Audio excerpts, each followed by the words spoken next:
Mr. Nigel Farage harkened back to a time under Tony Blair when the UK used to deport 15,000 a year.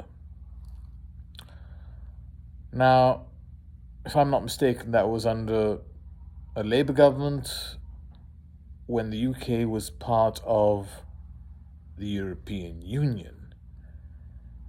But I thought Brexit was about controlling our borders. So that means that we could control our borders because we deported 14 to 15,000 a year under Tony Blair, who left in 2007, 9 years before the EU referendum, while we were in the EU. Therefore, we had sovereignty. We had control of our borders.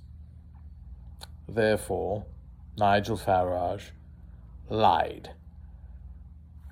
Which is not surprising since we have no record of him ever telling a piece of truth. As far as I know, there is no such record of him or a Tory or most politicians in the UK telling the truth, as far as I'm aware. And as far as most people would agree. And this whole immigration thing is quite sad. If you agree that we need to deport a lot of people, then I suggest you ask your cardiologist to go back to Egypt, your dermatologist to go back to India, your carer to go back to Nigeria or Ghana, your physiotherapist to go back to the Philippines, and you do these things yourself, because there are no white Brits available to do them. Well, hardly any, since they stopped applying to medical school in droves a long time ago as a result of the dreaded tuition fees and student loan catastrophes that have been brought about by the coalition government, and actually the Labour Party right before that, but the real hit to tuition fees was under the coalition government. That's when they became £9,000, £10,000.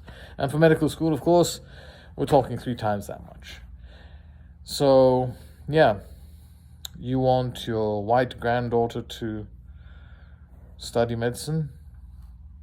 Vote for someone who will abolish tuition fees. Ooh, you had someone who wanted to do that, and you didn't vote for them. Remember Jeremy Corbyn? Yeah.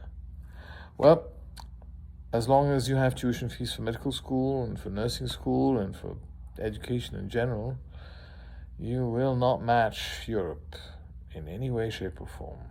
And you will have to rely on immigrants. Otherwise, you will die at home, alone, undiagnosed, sad, lonely, and pathetic. As any person who votes for these immigration reforms of Nigel Farage ought to be, and probably is.